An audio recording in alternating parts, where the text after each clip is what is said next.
Assalamualaikum warahmatullahi wabarakatuh. Saya Santi Sri Mulyati, CGP Angkatan 9. Video kali ini yaitu tentang aksi nyata saya modul 1.4 tentang budaya positif. Saya menjelaskan dan mendiseminasikan budaya positif kepada rekan-rekan saya di SDN Negeri Ujung Berung 1. Berikut diseminasi saya atau penyebaran budaya positif di lingkungan SDN Ujung Berung 1. Selamat menyaksikan.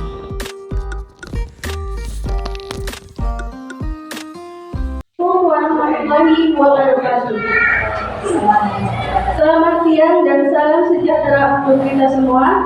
Bapak Kepala Sekolah yang saya hormati, Bapak Pengawas yang saya hormati, Bapak dan Ibu Dewan Guru SDN Ujung Berung 1. Alhamdulillahirrahmanirrahim, pada siang hari ini dapat berkumpul dalam acara diseminasi budaya positif program guru penggerak angkatan 9.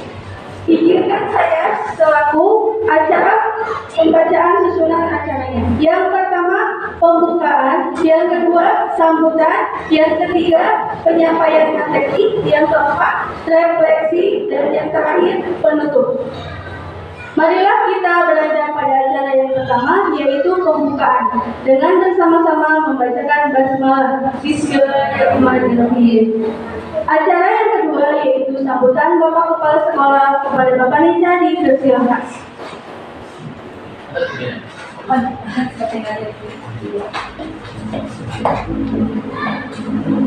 Bismillahirrahmanirrahim. Assalamualaikum warahmatullahi wabarakatuh. Alhamdulillahirrahmanirrahim. Wabillahi nasta'in ala umuriddin wassalatu wassalamu ala asyrofil anbiya'i wa ala alihi wa sahbihi ajma'in wa ba'du. Yang saya hormati pengawas binaan, rekan-rekan dulu SDN Ujung Berung 1 yang saya hormati. Syukur alhamdulillah di pagi hari ini menjelang siang sudah dapat mengikuti kegiatan diseminasi guru penggerak angkatan ke-9 yang di CGP-nya masih CGP ya, CGP-nya itu Ibu nanti karena tidak puji panjatkan syukur alhamdulillah pada hari ini kita dapat mengikuti kegiatan ini. Salam dan salam semoga semuanya dimana pada junjungan kita Nabi Banawan dan Muhammad SAW berdoa-doanya para sahabatnya dan mudah-mudahan sampai kepada kita selalu pemahamannya. Amin ya rabbal alamin. Bapak Ibu yang saya hormati, diseminasi ya dari memang belum terlalu familiar, tetapi saya ingatkan, saya hanya mengingatkan bahwa diseminasi itu adalah artinya penyebarluasan ya. Dari artinya penyebarluasan itu memberikan semacam sosialisasi pengetahuan kepada kita yang ada di sini untuk mendorong supaya kita ikut terlibat dalam kegiatan tersebut. Yang karena itu, alhamdulillah dari SD kita Bu Santi sebagai TGP Angkatan 9 perwakilan dari SD kita, mari kita sama-sama dorong ya agar pusat ini dapat mengikuti kegiatan yang sudah menjadi tuntutan di guru penggerak, program guru penggerak, menyelesaikan modul-modul dan tugas-tugas yang ada pada tuntutan atau kurikulum guru penggerak. Mari kita sama-sama dukung, sukseskan, mudah-mudahan dari satu orang yang masuk ke guru penggerak ini dari kita bisa ikuti kegiatan yang lainnya, dan dampaknya, terutama dampaknya dapat memberikan dampak positif bagi kemajuan atau peningkatan mutu SDN Ujung Berung 1. Itu kiranya yang dapat saya sampaikan. Sekali lagi selamat Bu Santi mengikuti kegiatan ini di guru penggerak, di program guru penggerak. Sekali lagi mudah-mudahan berdampak positif terhadap mutu pendidikan di SD Ujung Berung 1. Assalamualaikum warahmatullahi wabarakatuh. Waalaikumsalam warahmatullahi wabarakatuh. Terima kasih Bapak Neca yang telah menyampaikan sambutannya. Selanjutnya yang kedua dari Bapak Pengawas Tindakan.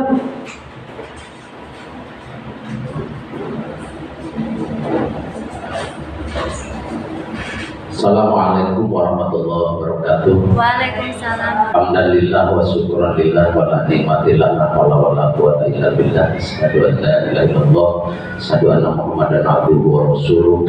Allahumma rabbi shrah li sadri wa yassir amri wa hlul min lisani yafqahu qawli, amma ba'du.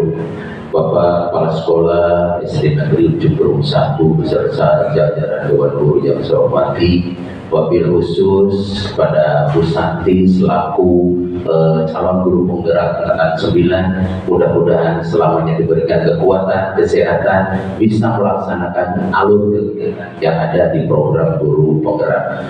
Bapak dan Ibu yang saya hormati, alhamdulillah pada kesempatan yang berbahagia ini kita bisa berkumpul dalam rangka diseminasi tentang budaya positif, khususnya di program guru penggerak Kemendikbudristek di angkatan 9. Mudah-mudahan kegiatan-kegiatan atau alur dalam kegiatan calon guru penggerak di sini bisa dilaksanakan sesuai dengan alur yang diharapkan oleh Kemendikbudristek, yang mana dalam kegiatan ini modul-modul yang disiapkan di dalam kegiatan itu diantaranya ada modul 1, 2, 3, kemudian ada 1.4 yang diantaranya tentang ada budaya positif, yang mana mudah-mudahan dengan modul 1.4 ini diantaranya ada aksi nyata yang harus dilaksanakan oleh seluruh guru penggerak di angkatan 9 harus melaksanakan kegiatan diseminasi ini,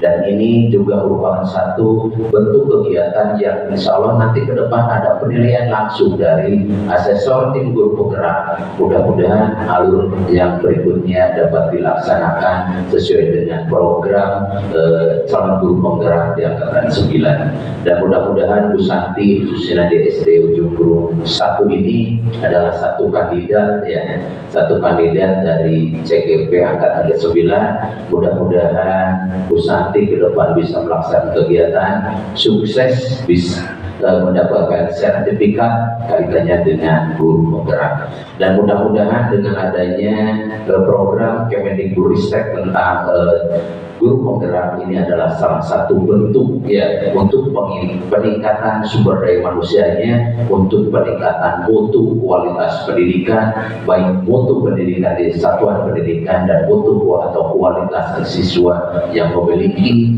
karakter dan kompetensi yang lebih maju dan baik untuk ke depan. Mungkin hanya itu yang bisa kami sampaikan. Selamat Bu Santi untuk melakukan kegiatan diseminasi dan budaya positif. Mudah-mudahan dalam kegiatan aksi nyata ini bisa berjalan dengan lancar, baik, dan bisa sesuai dengan yang diharapkan oleh program guru penggerak dari Kemendikbudristek. Itu saja yang bisa kami sampaikan. Terima kasih. Akhirul kalam bilang budaya. Assalamualaikum warahmatullahi wabarakatuh. Waalaikumsalam. Terima kasih Bapak Iman yang telah menyampaikan sambutannya. Selanjutnya yaitu pemaparan materi oleh CGP angkatan 9. Ibu Santi, kepada Ibu Santi dipersilakan.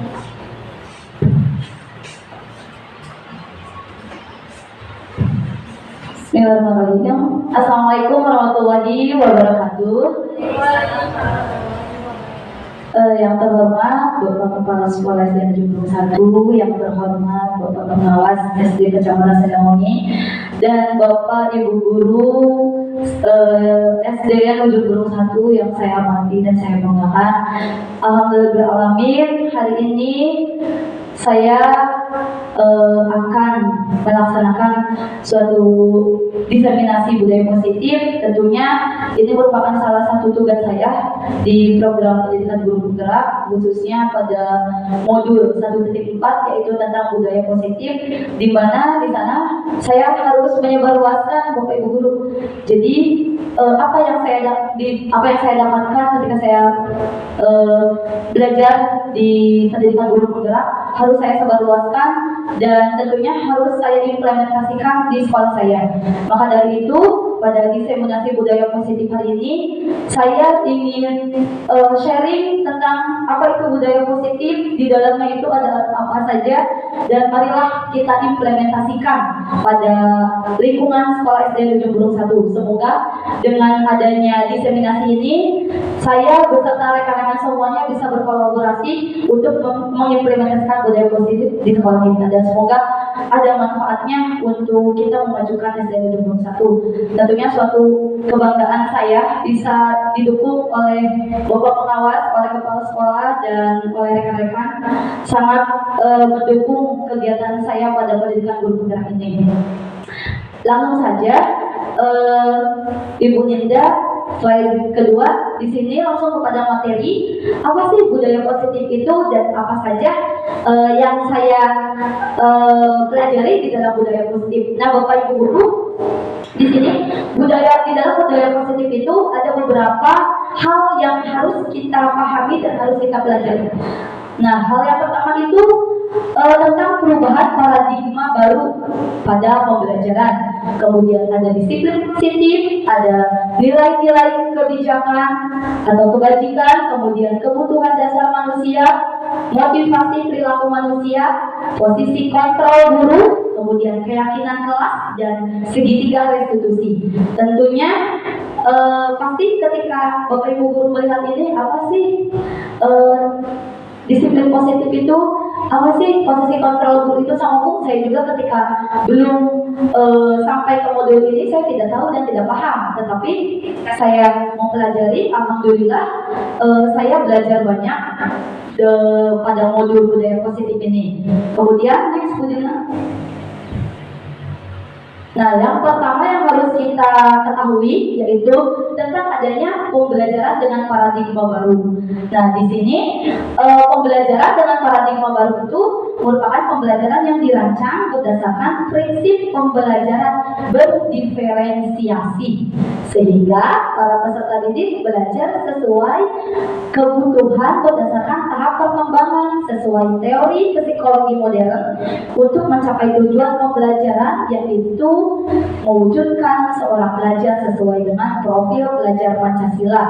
Nah, kebetulan SD Ujung Berung 1 ini sekarang sudah mulai menggunakan kurikulum merdeka, yaitu pada kelas 1 dan kelas 4. Nah, Bapak Ibu guru, ini pembelajaran berdiferensiasi ini sangatlah harus kita perhatikan dan harus kita implementasikan pada murid kita. Kenapa? Nah, masih hangat-hangatnya sekarang tentang pembelajaran berdiferensiasi. Kemarin kita semua sudah melaksanakan Zoom ya, Bapak Ibu guru.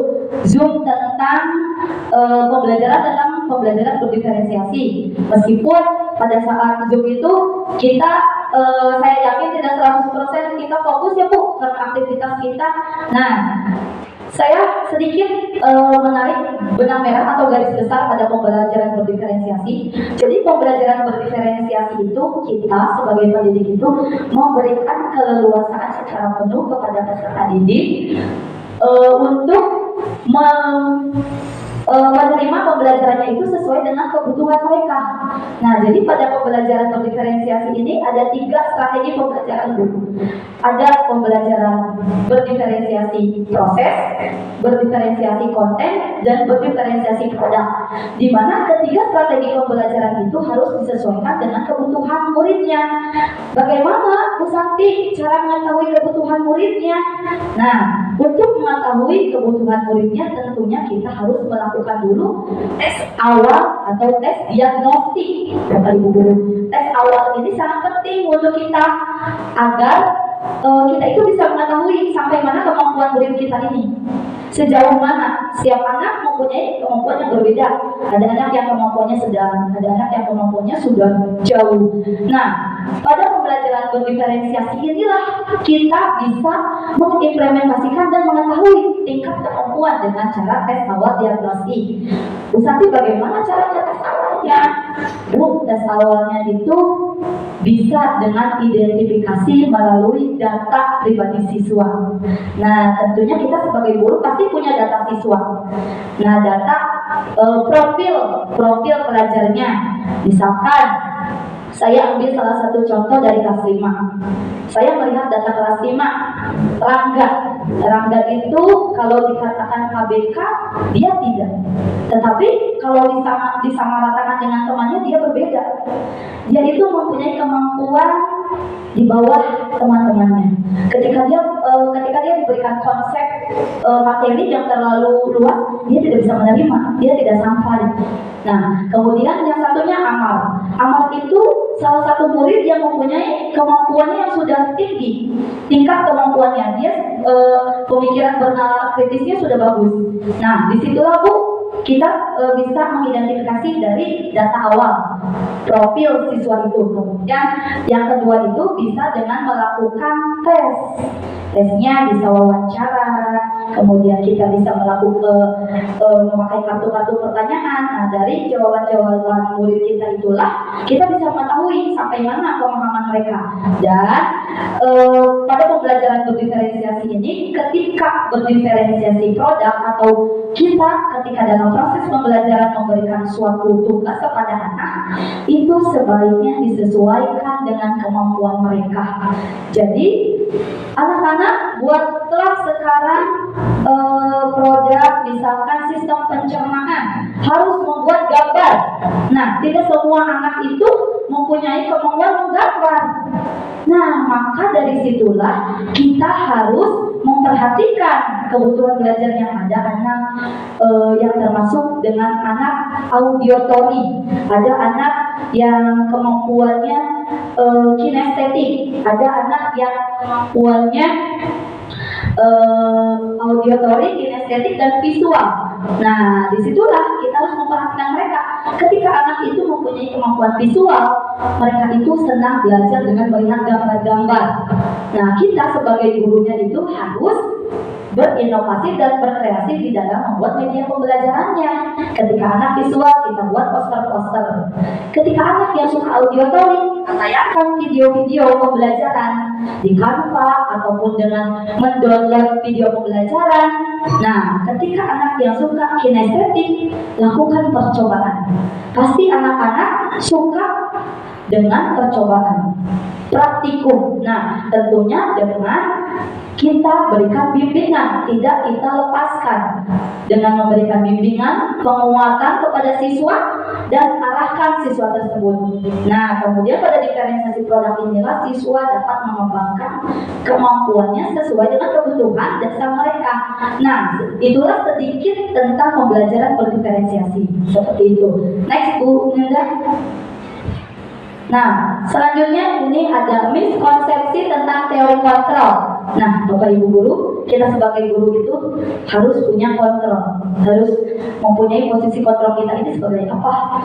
Nah, banyak sekali konsep-konsep yang miskonsepsi, tidak sesuai dengan realita, Bapak Ibu guru. Yang pertama, kita berilusi bahwa semua penguatan positif efektif dan bermanfaat. Itu ilusi kita. Ternyata tidak semua penguatan positif itu bermanfaat.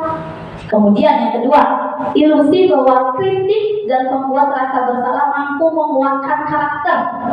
Itu hanyalah ilusi. Kritik itu ada yang bersifat membangun dan menjatuhkan. Nah, ada anak yang kritik, dia itu down. Dia tidak mau. Nah, seperti itu. Itu berarti ilusi kita sebenarnya. Kemudian ilusi guru. Guru itu dapat mengontrol murid. Salah, Bapak Ibu guru. Yang kontrol itu hanya bisa dilakukan oleh diri kita sendiri, ternyata Bapak Ibu guru. Seperti itu. Kemudian ilusi bahwa orang dewasa berhak memaksa. Nah, Bapak Ibu guru, di sini orang dewasa itu berhak memaksa. Ternyata kita itu tidak bisa memaksa. Kita tidak dapat memaksa sesuatu yang tidak diinginkan oleh orang lain. Next, Bu Nida. Nah, Bapak Ibu guru, di sini kita masuk ke dalam disiplin positif. Nah, inilah disiplin positif ini berasal dari kata disiplina yang artinya belajar. Disiplin mengacu pada disiplin diri yang memiliki tanggung jawab terhadap apa yang dilakukannya berdasarkan nilai-nilai yang diyakini. Disiplin positif merupakan salah satu cara penerapan disiplin yang bertujuan untuk menumbuhkan kesadaran serta memberdayakan peserta didik tanpa imbalan atau penghargaan, tanpa ancaman dan atau hukuman.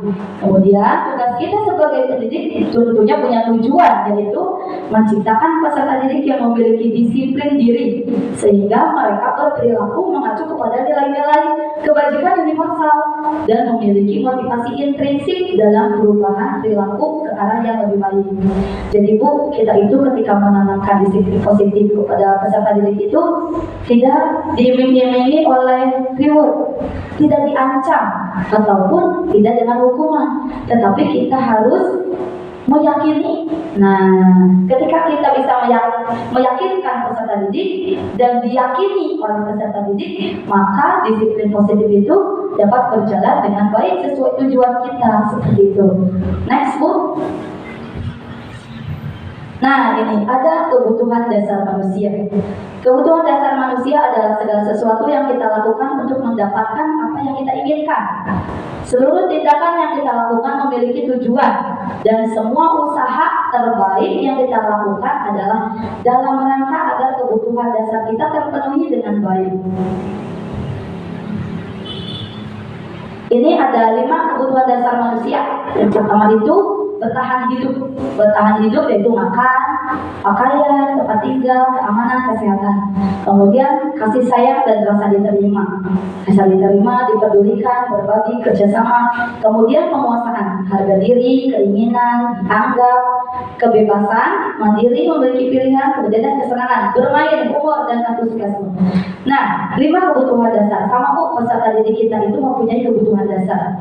Sini saya ambil satu contoh, seperti si Baim. Baim itu tidak mau belajar. Ya, ketika belajar dia itu selalu ngamuk, nangis. Nah, tetapi satu sisi dia itu punya kebutuhan manusia. Nah, Bapak Ibu, kita identifikasi nih, apa sih kebutuhan apa yang Baim inginkan? Kenapa ya dia bisa seperti itu? Ketika belajar nangis, dia tidak bisa bersosialisasi dengan teman-temannya, selalu sendiri. Nah, ternyata Baim itu kan menurut saya, dia itu perlu kasih sayang dan rasa diterima. Dia itu perasaan dia itu tidak diterima oleh teman-temannya. Dia itu tidak menerima kasih sayang, makanya dia bertindak seperti itu. Nah, bagaimana caranya? Kita harus bisa membuat dia itu merasa diterima. Bagaimana caranya kita bisa mengatakan kepada dia kita itu sayang sama dia. Nah, itulah salah satu PR untuk kita ya Bu. Kita harus bisa mengetahui karakter anak, harus bisa mengetahui kebutuhan peserta didik kita itu apa, sehingga peserta didik kita itu nyaman ketika bersama dengan kita, meskipun tentunya dengan kendala-kendala yang dimiliki oleh peserta didik kita. Seperti itu. Next, Bu Nindra. Maaf, ada di slide yang satunya Bu.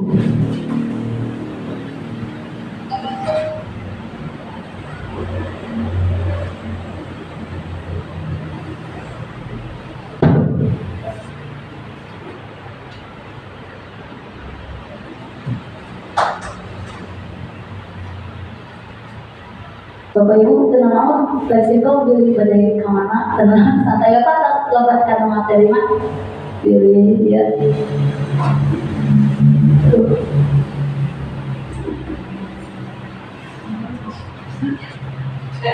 Nah, ini Pak, motivasi perilaku manusia. Manusia itu pasti ketika melakukan sesuatu ada motivasinya. Kita juga ketika melakukan sesuatu ada motivasinya, Bu. Nah, motivasi itu ada 2. Ada motivasi ekstrinsik dan intrinsik. Kalau ekstrinsik itu motivasinya dari luar. Kalau intrinsik motivasinya dari diri kita, dari dalam diri kita. Kalau motivasi ekstrinsik itu untuk mendapatkan imbalan atau penghargaan. Seperti misalnya saya mengikuti pendidikan guru penggerak. Motivasi ekstrinsiknya itu agar mendapatkan mendapatkan apa? Mendapatkan sertifikat. Nah, mendapatkan penghargaan itu ekstrinsiknya Bu. Kemudian untuk menghindari ketidaknyamanan atau hukuman, kalau saya itu berarti keluar dari zona nyaman saya. Saya tidak mau menjadi guru yang stuck di situ saja. Saya ingin membuat anak-anak saya bisa lebih maju dengan ilmu-ilmu yang saya dapatkan. Seperti itu Bu. Jadi ingin memajukan sekolah, ingin membuat peserta didik saya menjadi lebih baik lagi dengan ilmu-ilmu yang saya dapatkan. Itu motivasi ekstrinsiknya. Kalau intrinsik, nah intrinsik ini motivasinya itu untuk menjadi orang yang mereka inginkan dan menghargai diri sendiri dengan nilai-nilai yang mereka percaya. Jadi kalau intrinsik itu yakin nih, kalau kita mengikuti itu tuh, mengikuti apapun itu pasti ada kebaikan untuk diri kita sendiri dan pastinya ada imbas untuk orang lain. Seperti itu. Next, Linda.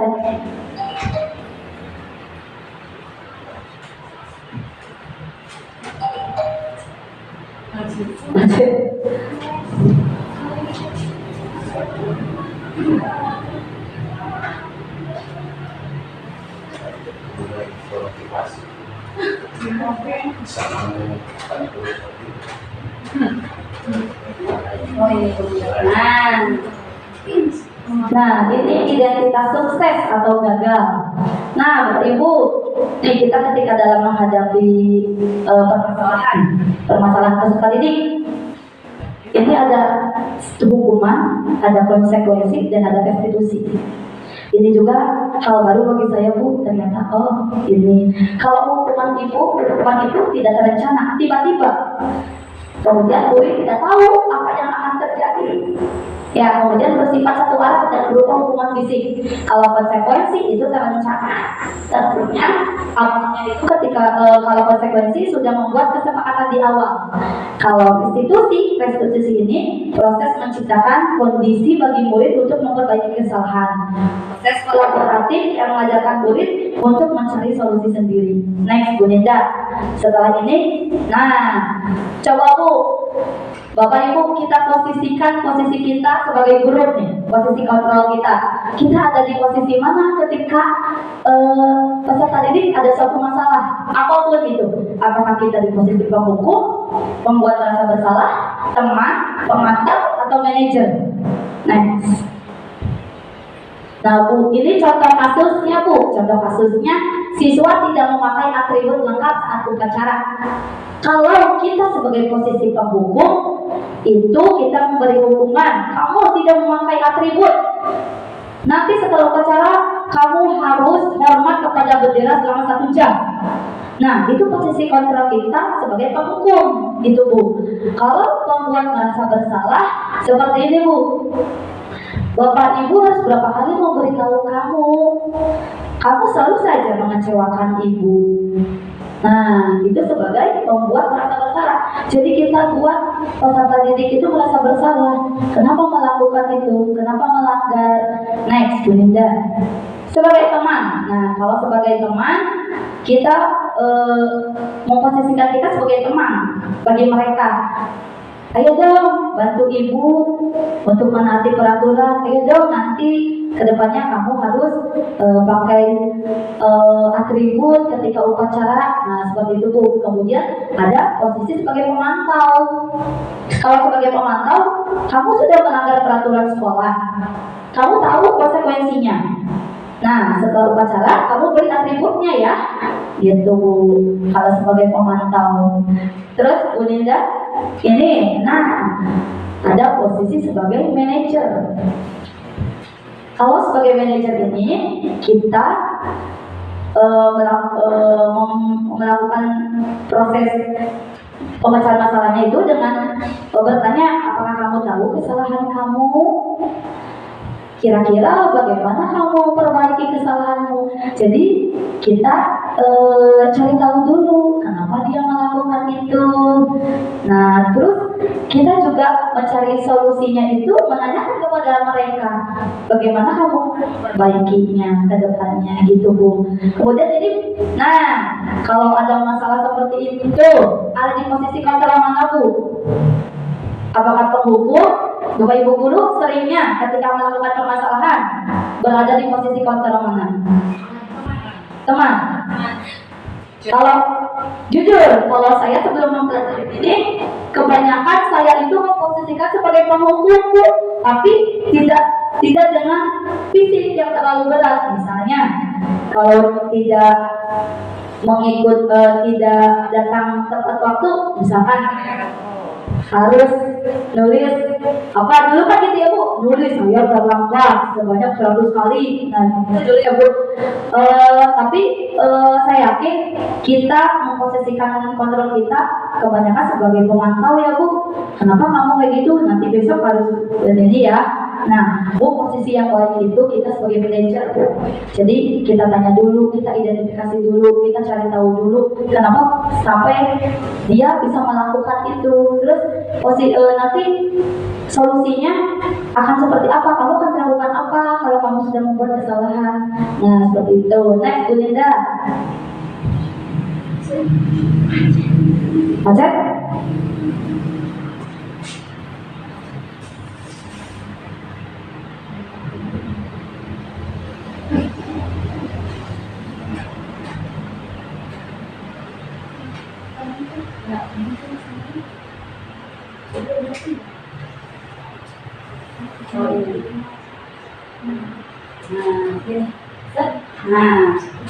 Nah, Bu, ini keyakinan kelas. Bu, keyakinan kelas ini, mengapa keyakinan kelas? Mengapa bukan peraturan kelas? Nah, sekarang itu Bu, sudah bukan lagi peraturan kelas. Sekarang itu berubah menjadi keyakinan kelas Bu. Kalau peraturan kelas itu identiknya dengan ancaman ya Bu, dengan paksaan. Tidak boleh datang terlambat, tidak boleh buang sampah sembarangan, tidak boleh mengejek nama orang tua kalian. Coba Bu Yati tolong next, selanjutnya kita cari tahu mengapa tidak peraturan kelas, mengapa keyakinan kelas. Next itu Bu Yati. Tiga data siang ya Bu. Aduh. Nah, nih Bu, kita sebagai guru itu harus membuat pembentukan keyakinan kelas Bu. Saya yakin sudah pada membuat belum Bu keyakinan kelas. Jadi ketika kita punya keyakinan kelas yang disepakati oleh anak-anak kita, insya Allah Bu, kelas akan nyaman. Nah, kalau belum, kita mulai dari sekarang nih Bu, kita mulai. Gimana sih Bu Sakti caranya? Keyakinan kelas ini tidak jauh berbeda dengan kesepakatan kelas. Ya, kalau kelas tinggi itu pasti punya kesepakatan. Ya, kelas 6, kelas 5, kelas 4, kelas 2 juga punya ya. Nah, Bu Ninda sudah ke kesepakatan kelas ya. Sekarang tinggal kita ubah ke keyakinan kelas. Kesepakatan kelas itu. Kalau kesepakatan kelas itu biasanya dengan menggunakan kalimat seperti ini Bu. Tidak boleh datang terlambat. Tidak boleh buang sampah di kolong meja. Nah, kalau keyakinan kelas itu merubah kalimat itu menjadi kalimat yang positif. Yang di dalamnya itu termuat nilai-nilai kebajikan. Seperti Bu, yang awalnya kalimatnya tidak boleh datang terlambat.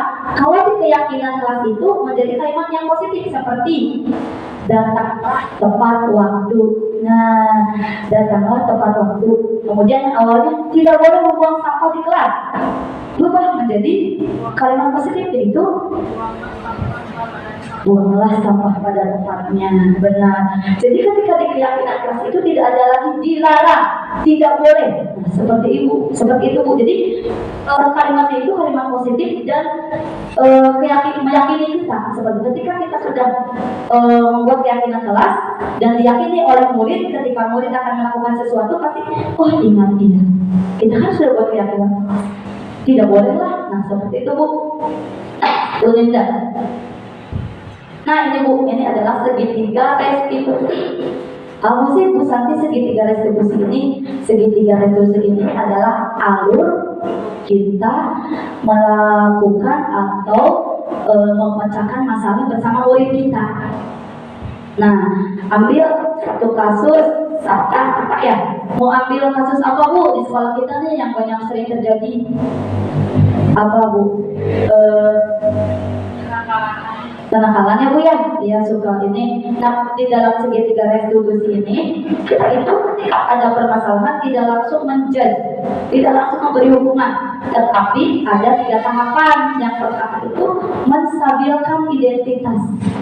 Nah, setiap orang pasti pernah melakukan kesalahan, atau kamu bukan satu-satunya yang pernah melakukan ini. Jadi kita itu harus tahu dulu akar permasalahannya dari mana.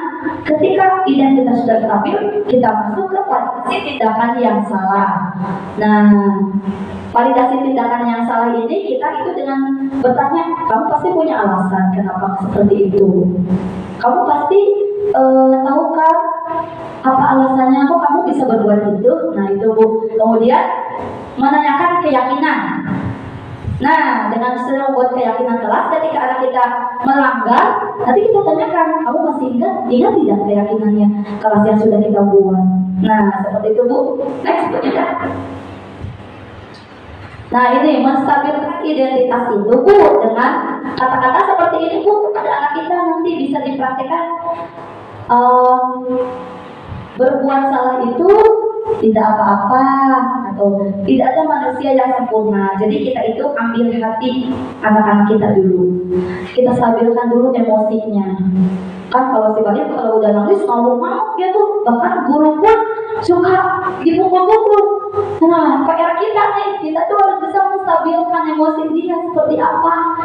Ya, bahkan saya sendiri pun belum bisa mengatasi si Bayu harus seperti apa ketika dia marah, ketika dia tidak mau bergabung dengan teman-temannya. Next, Bu Linda.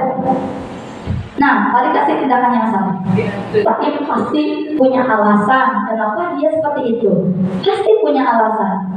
Nah, Bu Titin kadang-kadang dia Bu kasih baru pribadi, pasti gaduh alasan kunaon gitu. Pasti gitu tiba-tiba. Jadi langkah yang sebaiknya itu seperti ini Bu. Kita itu padahal kamu bisa melakukan lebih baik, atau kamu pasti punya alasan kenapa melakukan hal itu. Nah seperti ini Bu. Kemudian selanjutnya Bu Nida. Bisa Bu, insya Allah. Ayo kita coba. Ketika ada permasalahan, kita coba restitusi, segitiga restitusi. Kemudian menanyakan keyakinan. Nah, kalau udah tahu alasannya, kita tanyakan keyakinannya. Kamu ingat tidak keyakinan kelas kita? Kamu ingat tidak keyakinan sekolah kita? Jadi selain di kelas, sebenarnya kita juga harus punya keyakinan sekolah Bu. Apa yang kita yakini? Misalkan, yaitu sekolah tepat waktu. Kan ada ya Bu, kalau hari Senin masih ada aja anak-anak yang terlambat. Nah itu kita harus membuat keyakinan sekolah Bu. Kemudian kalau sudah seperti ini menanyakan keyakinan, kita tanyakan solusinya. Kamu sudah melakukan kesalahan, kamu mau memperbaikinya dengan cara apa? Jadi tikengin dewek salah, dewek tadi belum iya. Nah, kemana tikeng gitu Bu? Kemana kudu? Oke, kami mau perbaikinya pada kumaha gitu. Posisikan kita sebagai manajer gitu. Next Bu Linda. Nah, alhamdulillah Bu, sudah beres. Nah, tadi Bu, sebagai hukum, sebagai konsekuensi. Jadi saya ambil salah satu contoh Bu, ketika kita bisa membedakan mana hukuman dan mana konsekuensi Bu, dan mana kita harus bisa ketika memecahkan masalah itu menggunakan segitiga restitusi Bapak Ibu Guru. Jadi hukuman itu memang bersifatnya dadakan. Jadi kita tidak memikirkan nih si budak melakukan kesalahan kita hukuman aja. Tidak. Jadi hukuman itu tiba-tiba. Kalau konsekuensi itu sudah ada kesepakatan dulu. Ya, Bapak no. Jadi budak kainan itu bisa Bu. Kalau umpami kalau iya, ayo coba sih kayak gitu. Kadang memang sulit tuh, pasti sulit. Ketika akan menerapkan ini tidak semudah yang kita bayangkan. Hanya riot mengampil, tapi praktek pun memang sulit. Tapi sedikit demi sedikit saya sedang mencoba diterapkan di kelas 5. Seperti tadi, datang pagi-pagi, Bu Yati juga tahu. Oh itu kelasnya tidak ada bangku, Ibu itu kelasnya setelah formnya sudah berantakan. Nah, kalau kelasnya kayak gitu, harus diapain murid? Dibersihin ya Bu? Iya, kita bersihkan dulu. Nah, gitu. Ya, semoga ketika gurunya bisa memposisikan sebagai manajer dengan posisi yang terbaik, semoga anak-anak kita pun bisa menerima kita, bisa menerima apa yang kita inginkan seperti itu. Jadi kita harus bisa menghandle posisi kita sebagai penghukum, ya Bu. Ya, tinggalkanlah posisi kita sebagai penghukum. Meskipun ada sebagian orang hukuman itu memang harus ada gitu, ketika ingin mencapai tujuan hukuman itu harus ada. Tapi alangkah baiknya kita menghukumnya itu dengan segitiga restitusi, agar anak-anak bisa punya karakter, bisa menumbuhkan karakter, tidak menjudge seperti itu. Monggo Bapak Ibu guru kita sharing aja, barangkali di SD Ujung Berung 1 ini ada apa-apa, saya juga selalu berkolaborasi dengan Bapak Ibu guru. Nah, barangkali setelah ini saya kuis ibu-ibu. Tadi kan udah nih, apa hukuman, apa konsekuensi. Nah, sekarang punya kuis Bapak Ibu guru, kuisnya asik, seru. Ini juga sebagai salah satu pembelajaran bagi buat kita. Jadi kita bisa memakai kuis ini dalam pembelajaran sebagai media. Seperti itu ya. Ini kita udah pada sesi santai aja Bu. Lupa. Nah, ini kita ada kuisis. Silahkan nanti kuisisnya ini Bapak Ibu pakai handphone, Google Chrome. Google Chrome-nya itu silahkan klik di Google Chrome Kahoot. K-A-H-O-O-T. Silahkan Bu dicoba, seru. Seru. Ayo. Kahoot. Di Google. Coba. Coba Bang Matmo. Jadi seru sekali Bang Matmo. Saya juga ketika menerapkan ini di Bapak Kahoot, K-A-H-O-O-T. Nah, Kahoot ini Bu, nyerap mata, Kahoot. Nah, seperti ini. Ini saya sudah buat kahootnya. Nanti kita latihan dulu ibu-ibu. Nanti ibu-ibu silakan tulis Kahoot. Kliknya ibu-ibu yang paling atas, Kahoot. Ya. Yang paling atas Bang. Nah, kita latihan dulu ya ibu-ibu. Jadi pertanyaannya ada di layar. Bapak Ibu guru fokus baca dan lihat jawabannya. Itu jawabannya true or false. Kalau true benar, yang hijau, kalau merah salah. Nah ini Bu, kita latihan dulu Bu. Ini kuisis Bu. Ya ini. Ya ini nanti ada. Nah nanti masukin pinnya.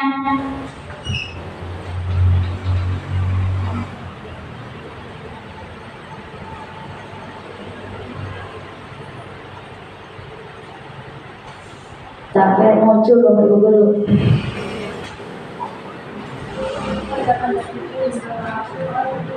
Nah, masukin Bu pinnya.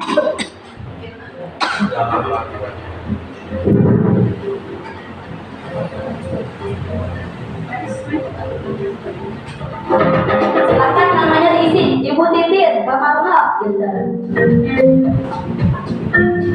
Belum ada yang masuk tuh. Bu Titin sudah masuk. Wah, kita mau keluar nama ibu.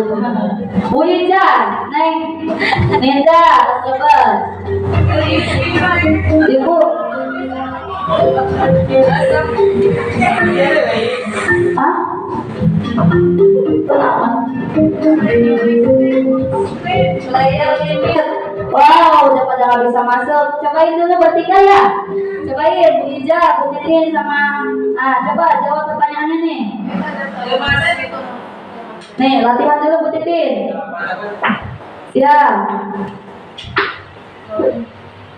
Benar atau gajah berkaki dua, benar apa salah? Kalau benar hijau, kalau salah merah. Ayo. Hijau benar. Ya. Siapa ini yang menjawab benar? Kita lihat. Cuma Bu Ija yang benar. Next, pertanyaan kedua. Ibu mau jawabannya lepas, saya jawab. Mau jawabannya salah, belum. Itu Bu, burung bisa terbang. Benar apa salah? True, benar. Kalau salah, kita lihat. Ini kecamatan tangan juga Bu. Bu Titik sama jawab. Labirin. Next, nomor 3. Ikan berjalan. Benar atau salah? Benar. Coba. Wah, Bu Ija masih teratas. Sapi makan daging. Benar atau salah? Ayo.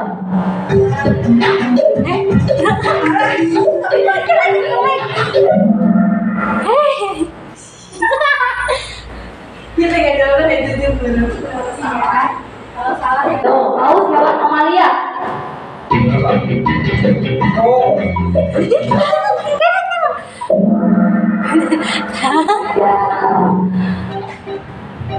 Ya, juara ketiga Ibu Titin. Juara kedua Neng Nida. Juara ketiga siapa? Ibu Ija.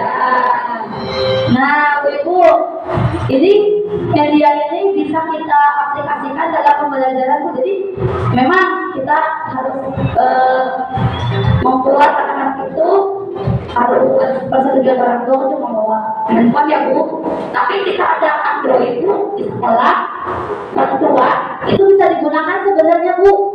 Pernah sekali mencoba di kelas 5, tetapi ya kita harus korban hotspot Bu. Nah, seperti ini Bu Ibu. Coba sekarang ke ini ya Bu, ke pertanyaan materi yang ini Bu. Siap ya, nanti itu ada itunya.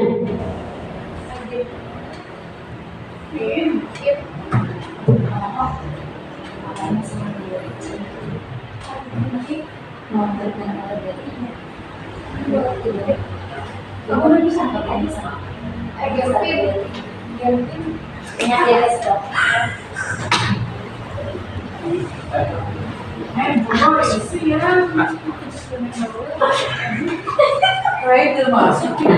Tuh Bu, tas saya.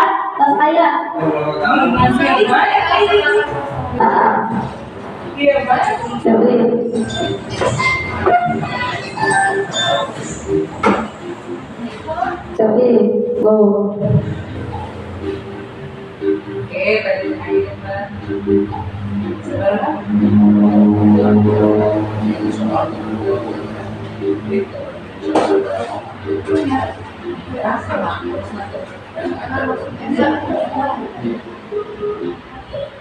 Tuh, Bu Siti udah masuk. Bu Ija udah masuk.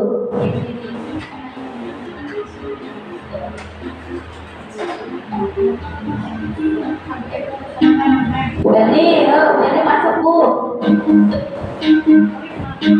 Ayo, waktu ini masuk. Udah. Ya, siap-siap.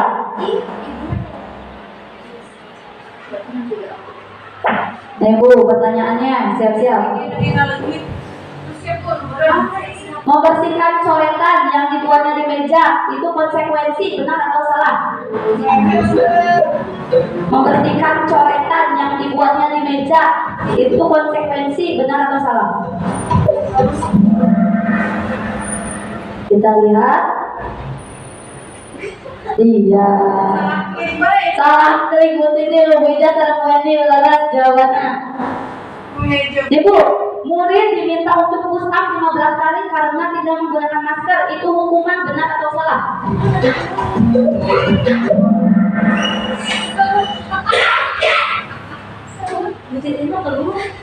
Wah, salah Bu. Ternyata itu bukan hukuman, tapi konsekuensi. Next Bu, mengganti kertas tugas teman yang telah dicoret-coret konsekuensi, benar atau salah?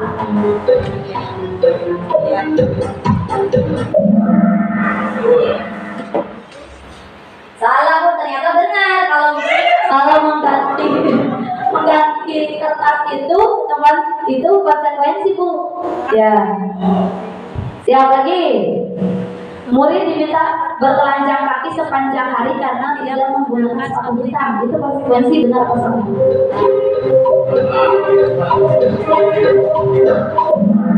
Oke. Ya, masih Bu Ija. Pertanyaan terakhir, Bu. Berdiri di depan kelas karena tidak bisa menjawab pertanyaan itu hukuman. Benar atau salah?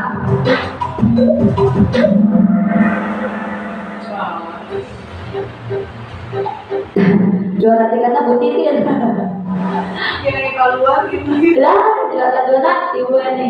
Juara satunya wah masih Bu Ija. Nah,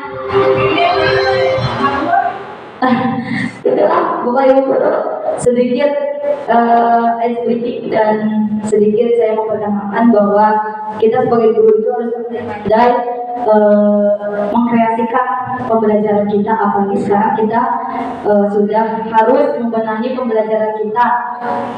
Sudah memang kurikulum merdeka, sekarang harus bisa mengaplikasikan pada pembelajaran berdiferensiasi.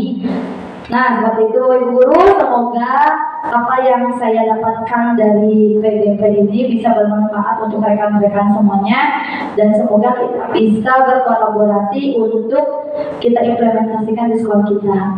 Ya, terima kasih Bapak Ibu Guru. Tapi sebelum saya akhiri, apakah ada yang mau refleksi pada hari ini? Bapak Ibu Guru, bagaimana kegiatan kita hari ini? Enggak? Mana Bapak? Terima kasih Bu Sati. Paling tidak kita hari ini mendapatkan sesuatu dari apa yang terlebih dahulu Bu Sati mendapatkan ilmuwan tentang aksi nyata di program penggerak. Berkaitan dengan itu, yang pertama tadi ada istilah keyakinan kelas ya, keyakinan kelas.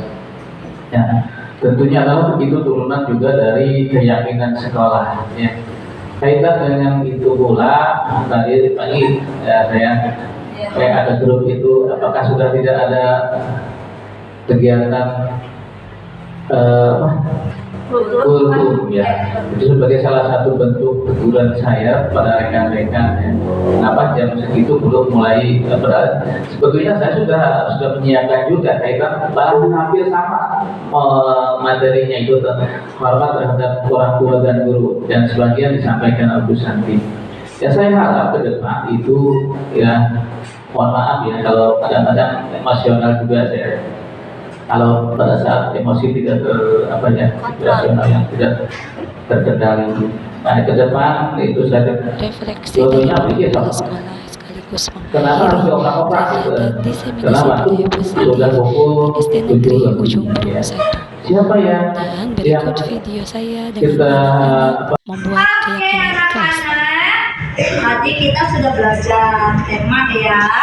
Sekarang Ibu mau mengajak kalian bermimpi di kelas. Jadi bermimpi itu bukan hanya di rumah, di kelas juga bisa bermimpi. Ibu mau mengajak kalian ingin memimpikan kelas ini seperti apa? Apakah kalian ingin menginginkan kelasnya yang nyaman, atau yang ribut, atau yang kelas yang jedak-jeduk? Nah, kalian masih ingat kesepakatan kelas kita yang dulu?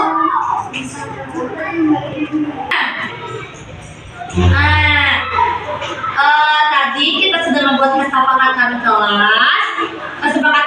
yang dulu, masih ingat tidak? Yang tidak boleh datang terlambat ya.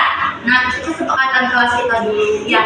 Nah, mulai hari ini, mulai sekarang kita harus merubah kesepakatan kelas kita menjadi keyakinan kelas.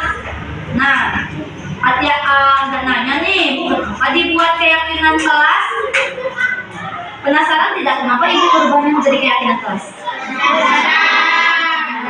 Kenapa Ibu atau kita harus merubah kesepakatan kelas menjadi keyakinan kelas?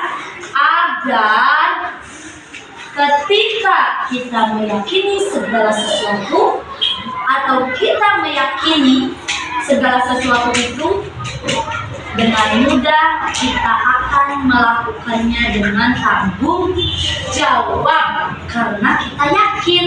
Jadi kita melakukan sesuatu itu bukan semata karena paksaan. Coba kemarin kalau misalkan kalian buang sampah atau tidak terlambat sekolahnya, merasa terpaksa tidak karena adanya peraturan keras? Iya ya.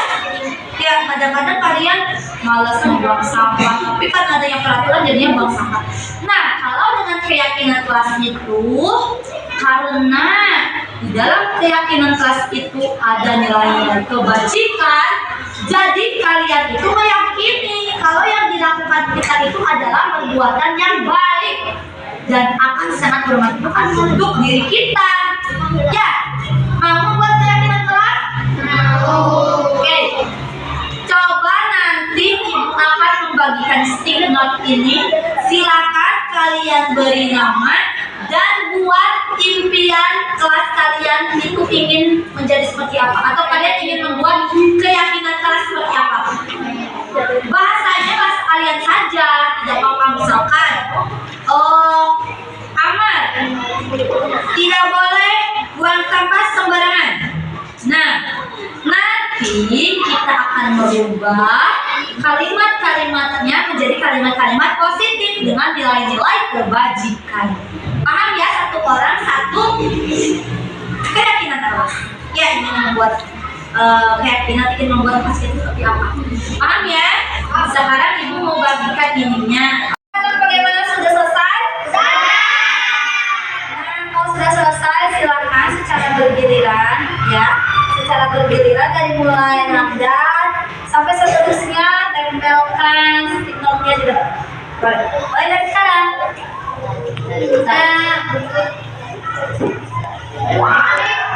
Ya, ini langsung sambung. Sekarang ibu mau mengelompokkan keyakinan kelas yang masih satu keluarga ya, yang sama intinya. Sekarang di sini, Irti dilarang mengejek nama orang tua. Nah, oke. Berarti ibu kelompokkan di sini nih. Nah, nih dilarang mengejek nama orang tua. Hamdan tidak boleh tidak duduk di kelas saat sedang belajar sangat menjelaskan. Oke, berarti tidak boleh ribut ya. Dilarang menyontek kepada teman. Oke, berarti di sini lah. Masih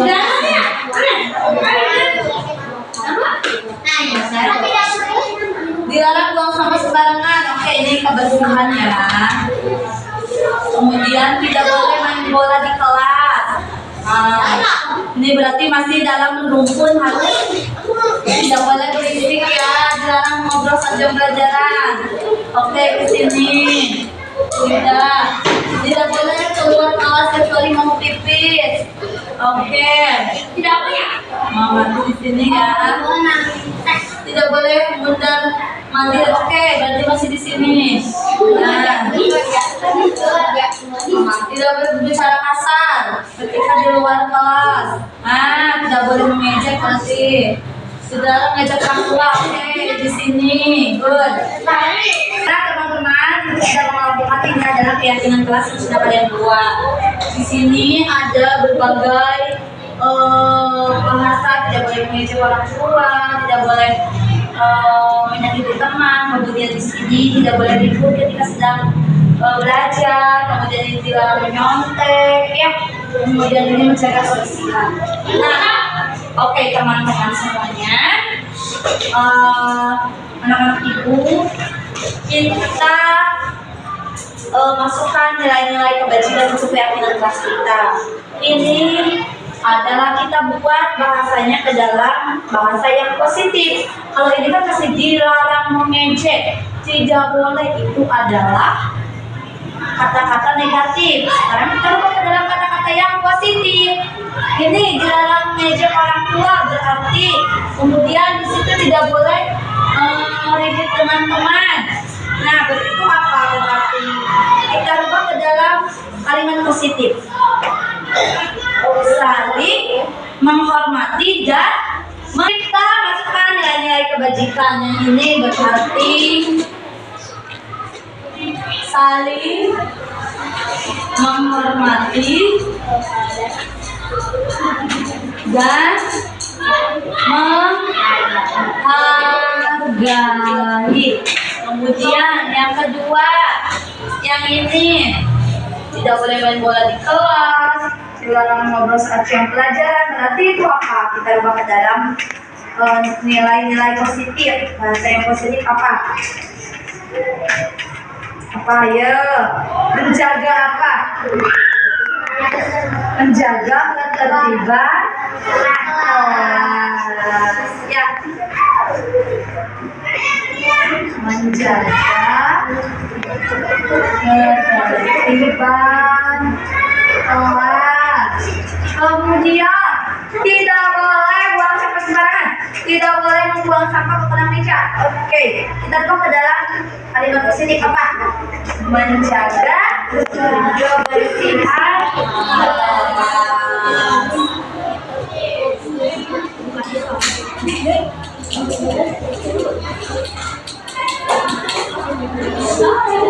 Oke, kemudian yang keempat ini dilarang buang sampah.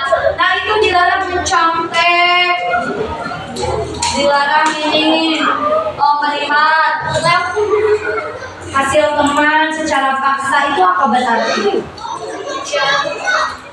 Nilai positifnya, bahasa positifnya menghargai diri sendiri dan percaya diri ya.